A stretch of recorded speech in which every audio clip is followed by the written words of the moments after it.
हर हर महादेव मित्रों, मैं आपके लिए लेकर आया हूं भगवान शिव के ज्योतिर्लिंगों की कथाएं। कैसे ज्योतिर्लिंग प्रकट हुए, 12 ज्योतिर्लिंग की क्या महिमा है, ये किन स्थानों पर है, ये किन की उपासना से प्रकट हुए, इन सभी बातों को हम ज्योतिर्लिंग दर्शन के माध्यम से आपके बीच में रखेंगे। जय शिव शंभो। ओम नमः शिवाय। ओम सौराष्ट्रे सोमनाथं च श्रीशैले मल्लिकार्जुनम उज्जैन्यां महाकालं मोंकारे परमेश्वरं केदारं हिमवत्पृष्ठे डाकिन्यां भीमशंकरं वाराणस्यां च विश्वेशं त्र्यंबकं गौतमी तटे वैद्यनाथं चिताभूमो नागेशं द्वारकावने सेतुवन्दे च रामेशं घुष्मेशं च शिवालये द्वादशेतानि नामानि यः पठेत् शृणुयादपि विद्यारम्भे प्रवाहे च प्रवेशे निर्गमे तथा संग्रामे संकटे चैव विघ्नस्तस्य न जायते। ओम शिव शंभु। मित्रों, सबसे पहला ज्योतिर्लिंग है सोमनाथ ज्योतिर्लिंग। ज्योतिर्लिंग किसे कहते हैं? मित्रों, हमारे यहाँ 12 ज्योतिर्लिंग सनातन धर्म में शास्त्रों में दिए गए हैं। ये ज्योतिर्लिंग भगवान शिव की उपासना करने पर देवताओं, ऋषियों और भक्तों के द्वारा निर्मित हुए। मित्रों, जब कोई भगवत भक्त भगवान की उपासना करता है और भगवान जब प्रकट होते हैं तो वो अपने लिए कुछ नहीं मांगता, वो जन कल्याण के लिए मांगता है। तो इन 12 ज्योतिर्लिंगों के प्रकट होने की कथाएं भी देवताओं, ऋषियों, मुनियों और भक्तों से जुड़ी हुई हैं। इन भक्तों ने भगवान शिव को प्रकट किया और उनसे प्रार्थना की कि हमने घोर तपस्या करके आपको प्रकट किया, आपके दर्शन पाए, लेकिन हम चाहते हैं कि कलयुग में लोग आपका दर्शन इस शिवलिंग के माध्यम से करके आपकी कृपा प्राप्त करें। इसलिए हमारी इच्छा है कि आप शिव और शिवा दोनों ही ज्योति रूप में इन शिवलिंगों में अनादिकाल के लिए रहिए। तब भगवान शिव और पार्वती दोनों ज्योति रूप होकर के इन 12 ज्योतिर्लिंग में समाहित हो गए, इसलिए इन्हें 12 ज्योतिर्लिंग बोला जाता है। मित्रों, आज हम आपको कथा सुनाने जा रहे हैं सबसे पहले ज्योतिर्लिंग की, जिसे कहा जाता है सोमनाथ ज्योतिर्लिंग। सोमनाथ ज्योतिर्लिंग गुजरात प्रदेश में काठियावाड़ क्षेत्र में है। ये शिवलिंग चंद्रमा, जो चंद्रदेव थे, उनसे जुड़ा हुआ है। उनकी तपस्या से भगवान शिव और पार्वती ज्योति रूप में इस शिवलिंग में समाहित हुए।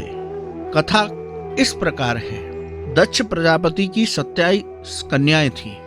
दक्ष प्रजापति ने अपनी सभी कन्याओं का विवाह चंद्रदेव के साथ किया, लेकिन चंद्रदेव सबसे ज्यादा रोहिणी को प्यार करते थे और उनकी दूसरी कन्याओं पर ध्यान नहीं देते थे। एक बार उनकी सभी कन्याएं अपने पिता के यहाँ पहुंची तो रोहिणी को छोड़ करके बाकी की 26 कन्याओं ने पिताजी से चंद्रदेव की शिकायत की कि ये सिर्फ रोहिणी को प्यार करते हैं, हमारी ओर देखते नहीं हैं, हमारी हमेशा उपेक्षा करते हैं।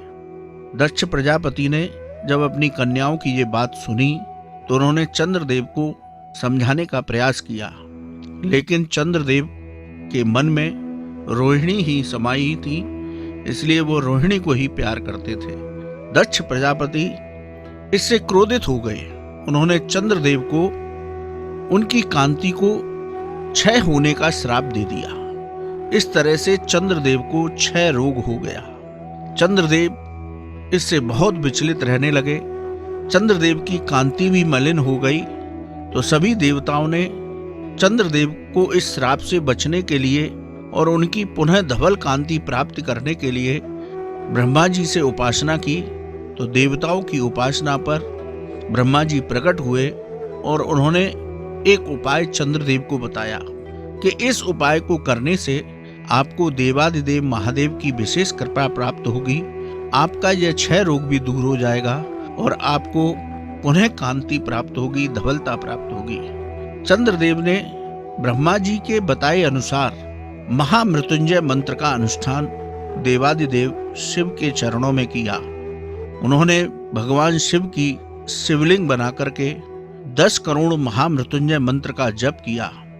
महामृत्युंजय भगवान देवादिदेव उनकी उपासना से प्रसन्न हुए और उनके सामने प्रकट हो गए।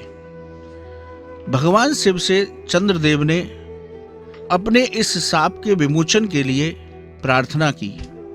तब भगवान शिव ने उनकी तपस्या से प्रसन्न होकर उनको अमरत्व का वरदान दिया। साथ ही कहा कि चंद्रदेव, तुम शोक न करो, मेरे वर से तुम्हारा शाप विमोचन हो जाएगा। साथ ही प्रजापति दक्ष के वचनों की रक्षा भी हो जाएगी।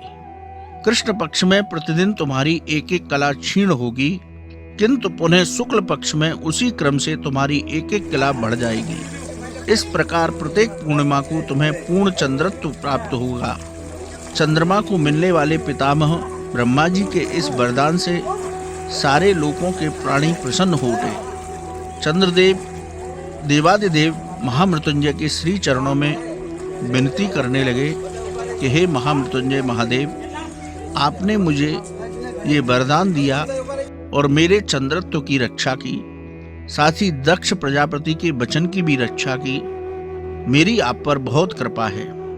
मैं ये चाहता हूँ कि आप माँ पार्वती के साथ यहाँ इस शिवलिंग में ज्योतिर्लिंग के रूप में हमेशा हमेशा के लिए भक्तों के लिए निवास करें। चंद्रदेव की इस प्रार्थना पर शिव और पार्वती ने ज्योति रूप धारण किया और चंद्रदेव द्वारा बनाए गए उस शिवलिंग में दोनों समाहित हो गए। चंद्रदेव का नाम एक सोम भी है, इसलिए इस ज्योतिर्लिंग को उन्हीं के नाम पर सोमनाथ ज्योतिर्लिंग कहा जाता है।